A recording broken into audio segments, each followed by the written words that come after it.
Salut à tous, j'espère que vous allez bien. Alors je suis super content de vous retrouver pour une nouvelle vidéo sur la chaîne, car aujourd'hui on est le 15 février et c'est aujourd'hui que pour moi la saison au jardin commence. Donc dans cette vidéo, je vais vous montrer un petit peu tous les semis que je vais faire sous abri, donc à l'intérieur, tous les semis que je vais faire sous serre froide et tous les semis que je vais faire directement en pleine terre. Alors déjà pour commencer, le petit conseil que je peux vous donner, c'est vraiment de planifier toutes les cultures que vous allez vouloir installer au jardin. De cette manière-là, en fait, ça va permettre d'étaler vos cultures, vos semis, et de ne pas vous retrouver avec 15-20 salades d'un coup à manger la même semaine. Alors, clairement, qu'est-ce que vous allez faire? Vous allez donner ces salades-là aux voisins, aux copains, donc eux, ils vont être hyper contents, mais clairement, c'est pas ce qui va nourrir votre famille. Alors, comment faire pour planifier un petit peu ces semis? Alors, si vous souhaitez tout faire vous-même, vous prenez vos petits sachets de graines, vous regardez au dos et vous avez la période des semis, et ensuite, qu'est-ce que vous faites? Vous prenez tous vos sachets, vous regardez toutes les périodes des semis, vous prenez toutes ces informations-là, vous les mettez par exemple dans un fichier Excel. Et comme ça, vous aurez un endroit où vous aurez toutes les informations et vous aurez juste à regarder un petit peu à comment étaler en fait vos semis de manière à avoir une récolte régulière tout au long de la saison. Alors, ça peut être un bon choix. Après, c'est pas forcément ce que je vous conseille, surtout qu'en fait, on peut trouver vraiment des plannings pas trop mal faits sur Internet. C'est gratuit, ça coûte donc 0 €. Et franchement, ça peut vraiment bien dépanner pour un jardinier qui s'y connaît pas trop et qui est un petit peu perdu. Après, moi, c'est vrai que c'est avec ça que j'ai commencé. Maintenant, je suis passé, on va dire, à une étape un petit peu supérieure. J'ai acheté, alors vous connaissez sûrement le potager d'Olivier. Donc, je leur ai acheté leur planning qu'ils ont créé en fait avec 3 autres jardiniers, donc avec 4 jardiniers, ils ont créé ça. Et donc, en fait, ce qui est bien, c'est qu'en fait, vous avez une colonne par zone, on va dire française. C'est-à-dire qu'en fait, il y a une zone méditerranéenne, il y a une zone montagnarde, il y a une zone est qui est beaucoup plus froide. Et il y a, on va dire, le reste de la France. Et donc en fait, si vous vous trouvez en fait en zone méditerranéenne, vous regardez que votre colonne et ensuite c'est un calendrier qui est déroulant. Donc en fait, vous avez date tous les jours pratiquement. En fait, vous pouvez faire quelque chose au jardin. Donc de cette manière-là, en fait, c'est hyper facile en fait d'étaler ces semis parce qu'en fait, par exemple, sur le calendrier, ça va être marqué le 15 février, on commence la saison, on va faire les premiers semis d'aubergines. Et ensuite, par exemple, le 30 février, on va refaire un deuxième semis d'aubergine. Le 15 mars, un troisième semis d'aubergine. Donc en fait, de cette manière-là, vous n'allez vraiment pas vous prendre la tête. Vous suivez votre planning, on va dire date par date, et comme ça, vraiment pas de prise de tête. Donc comme vous pouvez le voir, moi ce que j'ai fait, j'ai carrément imprimé en fait mon planning au-dessus de mon plan de travail. De cette manière-là, en fait, je vais pas salir, on va dire, mon planning. Et en plus, comme ça, j'ai un visu direct de ce que je dois faire aujourd'hui. Donc j'arrive ici, je regarde, aujourd'hui je dois faire mes piments, je fais mes trucs, je vais les mettre sous abri froid par exemple ou en pleine terre. Et voilà, c'est hyper simple et hyper pratique. Donc maintenant, je vais vous présenter un petit peu le matériel que j'utilise pour faire mes semis en intérieur. Donc comme vous pouvez le voir, j'ai créé un châssis en contreplaqué, voilà. Ensuite à l'intérieur, en fait, j'ai recouvert toutes les parois avec du papier aluminium. Alors c'est vraiment du papier aluminium voilà, qu'on achète à Leclerc. Ici on a des petites serres avec, on va dire, une nappe chauffante. Donc ça me sert uniquement à faire lever mes graines. Donc surtout pour tout ce qui est tomates, aubergines, etc. Où il y a vraiment besoin de chaleur. Donc du coup, une fois que ça s'est levé, je rempote en fait directement en petits godets et je mets ça à côté. Voilà. Ensuite, donc vous pouvez voir ici, j'ai 2 blocs LED afin de faire voilà, de la lumière. Donc franchement, c'est vraiment des trucs que je vous conseille. Ça coûte pas très cher, ça coûte 30 € l'unité.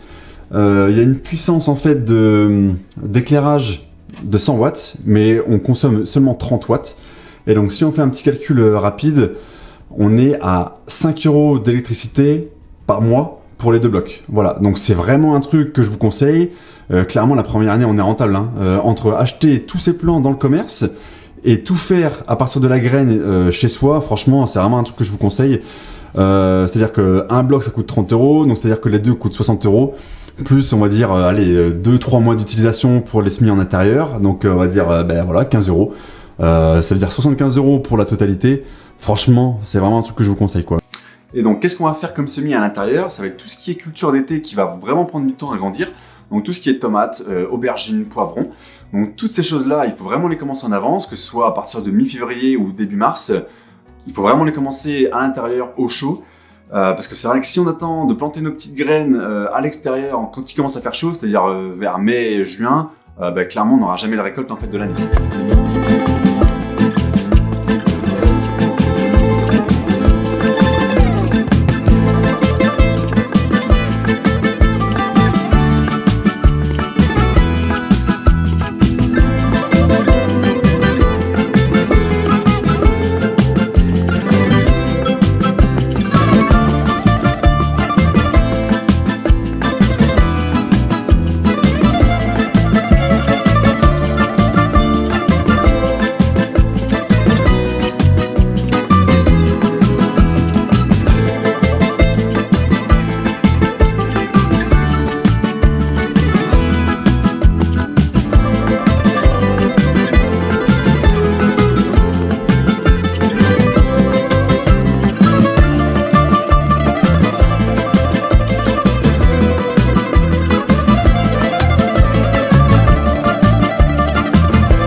Donc maintenant, quel semis on va pouvoir lancer sous serre froide à l'extérieur?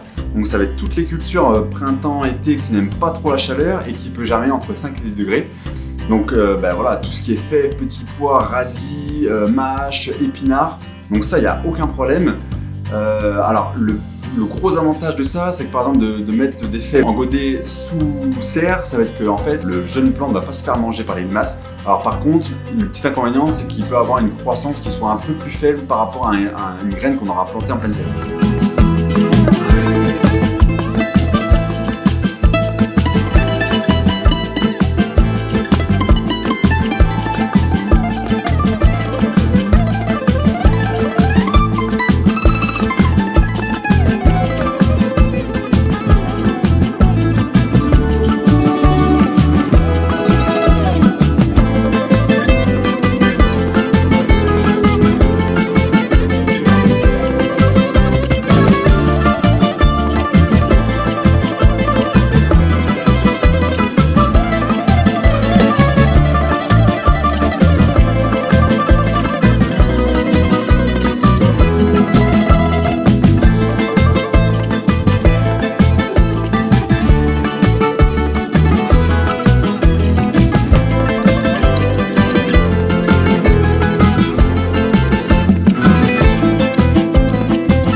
Qu'est-ce qu'on va pouvoir semer en pleine terre? Ça va être plus ou moins la même chose, ça va être les fèves, les petits pois, les aéroses par exemple.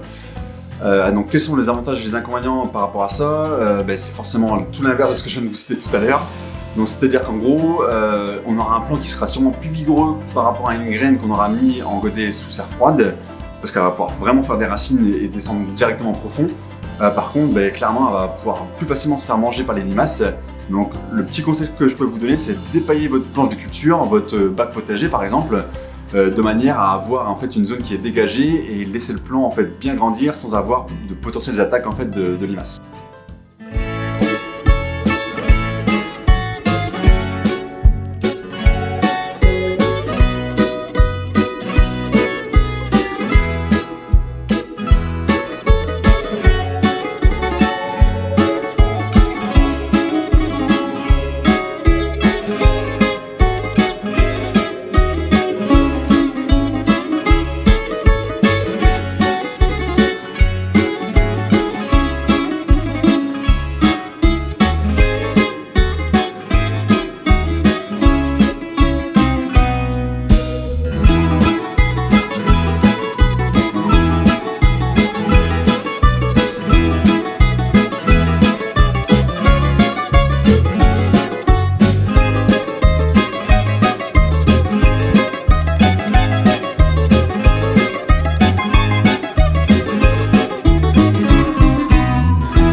Et voilà, cette vidéo est finie, j'espère que ça vous a plu et que ça vous a vraiment motivé à faire vos semis vous-même. En tout cas, vraiment, n'hésitez pas à le faire. C'est quelque chose, alors il faut peut-être être un petit peu organisé, avoir un petit peu de matériel, mais au final, ce qu'on peut voir, c'est que c'est hyper économique. Et chose que je n'ai pas dite, c'est qu'on a accès à un panel en fait de graines et de variétés en fait qui est monstrueux.